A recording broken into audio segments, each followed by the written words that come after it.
हिसाब। एक था राजा। राजा जी लकदक कपड़े पहनकर यूं तो हजारों रुपए खर्च करते रहते थे, पर दान के वक्त उनकी मुट्ठी बंद हो जाती थी। राजसभा में एक से एक नामी लोग आते रहते थे, लेकिन गरीब, दुखी, विद्वान, सज्जन इनमें से कोई भी नहीं आता था, क्योंकि वहां पर उनका बिल्कुल सत्कार नहीं होता था। एक बार उस देश में अकाल पड़ गया। पूर्वी सीमा के लोग भूखे प्यासे मरने लगे। राजा के पास खबर आई। वे बोले, यह तो भगवान की मार है, इसमें मेरा कोई हाथ नहीं है। लोगों ने कहा, महाराज, राज भंडार से हमारी सहायता करने की कृपा करें, जिससे हम लोग दूसरे देशों से अनाज खरीदकर अपनी जान बचा सकें।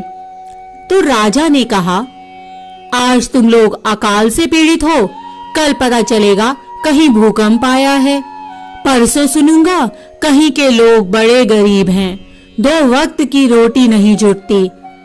इस तरह सभी की सहायता करते करते जब राज भंडार खत्म हो जाएगा, तब खुद मैं ही दिवालिया हो जाऊंगा। यह सुनकर सभी निराश होकर लौट गए। इधर अकाल का प्रकोप फैलता ही जा रहा था। न जाने रोज कितने ही लोग भूख से मरने लगे। लोग फिर राजा के पास पहुंचे। उन्होंने राजसभा में गुहार लगाई, दुहाई महाराज, आपसे ज्यादा कुछ नहीं चाहते, सिर्फ 10,000 रुपए हमें दे दें तो हम आधा पेट खाकर भी जिंदा रह जाएंगे। राजा ने कहा, 10,000 रुपए भी क्या तुम्हें बहुत कम लग रहे हैं? और उतने कष्ट से जीवित रहकर लाभ ही क्या है? एक व्यक्ति ने कहा, भगवान की कृपा से लाखों रुपए राजकोष में मौजूद हैं, जैसे धन का सागर हो। उसमें से एक आध लोटा ले लेने से महाराज का क्या नुकसान हो जाएगा? राजा ने कहा, राजकोष में अधिक धन है तो क्या उसे दोनों हाथों से लुटा दूं? एक अन्य व्यक्ति ने कहा, महल में प्रतिदिन हजारों रुपए इन सुगंधित वस्त्रों, मनोरंजन और महल की सजावट में खर्च होते हैं। यदि इन रुपयों में से ही थोड़ा सा धन जरूरतमंदों को मिल जाए तो उन दुखियों की जान बच जाएगी। यह सुनकर राजा को क्रोध आ गया। वह गुस्से से बोला, खुद भिखारी होकर मुझे उपदेश दे रहे हो? मेरा रुपया है, मैं चाहे उसे उबाल कर खाऊं, चाहे तल कर, मेरी मर्जी। तुम अगर इसी तरह बकवास करोगे तो मुश्किल में पड़ जाओगे। इसीलिए इसी वक्त तुम चुपचाप खिसक जाओ। राजा का क्रोध देखकर लोग वहां से चले गए। राजा हंसते हुए बोला, छोटे मुंह बड़ी बात। अगर 100-200 रुपए होते तो एक बार सोच भी सकता था। पहरेदारों की खुराक 2-4 दिन कम कर देता और यह रकम पूरी भी हो जाती, मगर 100-200 से इन लोगों का पेट नहीं भरेगा। एकदम 10,000 मांग बैठे। छोटे लोगों के कारण नाक में दम हो गया है। यह सुनकर वहां उपस्थित लोग हाँ हूं कहकर रह गए, मगर मन ही मन उन्होंने भी सोचा, राजा ने यह ठीक नहीं किया। जरूरतमंदों की सहायता करना तो राजा का कर्तव्य है। 2 दिन बाद न जाने कहां से एक बूढ़ा सन्यासी राजसभा में आया। उसने राजा को आशीर्वाद देते हुए कहा, दाता कर्ण महाराज, बड़ी दूर से आपकी प्रसिद्धि सुनकर आया हूँ, सन्यासी की इच्छा भी पूरी कर दें। अपनी प्रशंसा सुनकर राजा बोला, जरा पता तो चले तुम्हें क्या चाहिए, यदि थोड़ा कम मांगो तो शायद मिल भी जाए। सन्यासी ने कहा, मैं तो सन्यासी हूँ, मैं अधिक धन का क्या करूँगा? मैं राजकोष से 20 दिन तक कुछ मामूली भिक्षा प्रतिदिन लेना चाहता हूँ। मेरा भिक्षा लेने का नियम इस प्रकार है, मैं पहले दिन जो लेता हूँ, दूसरे दिन उसका दुगना और तीसरे दिन उसका दुगना और चौथे दिन तीसरे दिन का दुगना। इस तरह से प्रतिदिन दुगना लेता जाता हूँ। भिक्षा लेने का मेरा यही तरीका है। राजा बोले, तरीका तो समझ गया, मगर पहले दिन कितना लेंगे, यही असली बात है। 2-4 रुपए से पेट भर जाए तो अच्छी बात है, मगर एकदम से 20-50 मांगने लगे, तब तो 20 दिन में काफी बड़ी रकम हो जाएगी। सन्यासी ने हंसते हुए कहा, महाराज मैं लोभी नहीं हूँ, आज मुझे 1 रुपया दीजिए, फिर 20 दिन तक दुगने करके देते रहने का हुक्म दे दीजिए।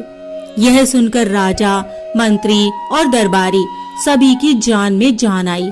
राजा ने हुक्म दे दिया कि सन्यासी के कहे अनुसार 20 दिन तक राजकोष से उन्हें भिक्षा दी जाती रहे। सन्यासी राजा की जय जयकार करते हुए घर लौट गए।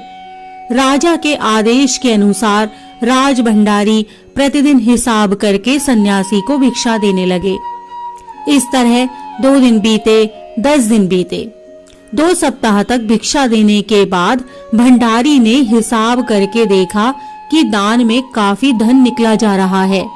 यह देखकर उन्हें उलझन महसूस होने लगी। महाराज तो कभी किसी को इतना दान नहीं देते थे। उसने यह बात मंत्री को बताई। मंत्री ने कुछ सोचते हुए कहा, वाकई यह बात तो पहले ध्यान में ही नहीं आई थी, मगर अब कोई उपाय भी नहीं है। महाराज का हुक्म बदला नहीं जा सकता। इसके बाद फिर कुछ दिन बीते। भंडारी फिर हड़बड़ाता हुआ मंत्री के पास पूरा हिसाब लेकर आ गया। हिसाब देखकर मंत्री का चेहरा फीका पड़ गया। वह अपना पसीना पोंछकर, सिर खुजलाकर, दाढ़ी में हाथ फेरते हुए बोला, यह क्या हो रहा है? अभी से इतना धन चला गया है तो फिर 20 दिनों के अंत में कितने रुपए होंगे? भंडारी बोला, जी पूरा हिसाब तो नहीं किया है। मंत्री ने कहा, तो तुरंत बैठकर अभी पूरा हिसाब करो। भंडारी हिसाब करने बैठ गया। मंत्री महाशय अपने माथे पर बर्फ की पट्टी लगाकर तेजी से पंखा झलवाने लगे। कुछ ही देर में भंडारी ने पूरा हिसाब कर लिया। मंत्री ने पूछा, कुल मिलाकर कितना हुआ? भंडारी ने हाथ जोड़कर कहा, जी 10,48,575 रुपए। मंत्री को गुस्सा आ गया और बोला, मजाक कर रहे हो? यदि सन्यासी को इतने रुपए दे दिए तब तो राजकोष खाली हो जाएगा। भंडारी ने कहा, मजाक क्यों करूंगा, आप ही हिसाब देख लीजिए। यह कहकर उसने हिसाब का कागज मंत्री जी को दे दिया। हिसाब देखकर मंत्री जी को चक्कर आ गया। सभी उन्हें संभाल कर बड़ी मुश्किलों से राजा के पास ले गए। राजा ने पूछा, क्या बात है? मंत्री बोले, महाराज राजकोष खाली होने जा रहा है। राजा ने पूछा, वह कैसे? मंत्री बोले, महाराज सन्यासी को आपने भिक्षा देने का हुक्म दिया है, मगर अब पता चला है कि उन्होंने इस तरह राजकोष से करीब 10 लाख रुपए झटकने का उपाय कर लिया है। राजा ने गुस्से से कहा, मैंने इतने रुपए देने का आदेश तो नहीं दिया था, फिर इतने रुपए क्यों दिए जा रहे हैं? भंडारी को बुलाओ।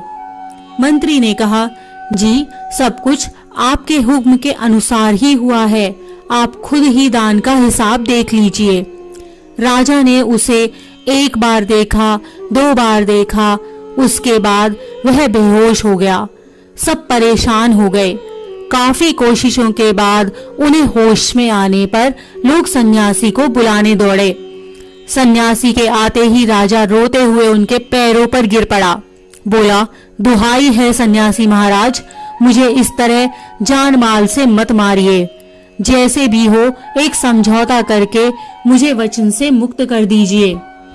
अगर आपको 20 दिन तक भिक्षा दी गई तो राजकोष खाली हो जाएगा, फिर राजकाज कैसे चलेगा? सन्यासी ने गंभीर होकर कहा, इस राज्य के लोग अकाल से मर रहे हैं, मुझे उनके लिए केवल 50,000 रुपए चाहिए। वह रुपया मिलते ही मैं समझूंगा कि मुझे मेरी पूरी भिक्षा मिल गई है, बस मुझे और कुछ नहीं चाहिए। राजा ने कहा, परंतु उस दिन एक आदमी ने मुझसे कहा था कि लोगों के लिए 10,000 रुपए ही बहुत होंगे। सन्यासी ने कहा, मगर आज मैं कहता हूँ कि 50,000 से 1 पैसा कम नहीं लूंगा। राजा गिड़गिड़ाया, मंत्री गिड़गिड़ाए, सभी गिड़गिड़ाए, मगर सन्यासी अपने वचन पर डटा रहा। आखिरकार लाचार होकर राजकोष से 50,000 रुपए सन्यासी को देने के बाद ही राजा की जान बची। पूरे देश में खबर फैल गई कि अकाल के कारण राजकोष से 50,000 रुपए राहत में दिए गए हैं। सभी ने कहा, हमारे महाराज कर्ण जैसे दानी हैं। इसी प्रकार की अन्य व्रत एवं पौराणिक कथा कहानियों के लिए हमारे चैनल को सब्सक्राइब और शेयर करें, ताकि आप भी दूसरों तक इन्हें पहुंचाकर धर्म लाभ प्राप्त कर सकें।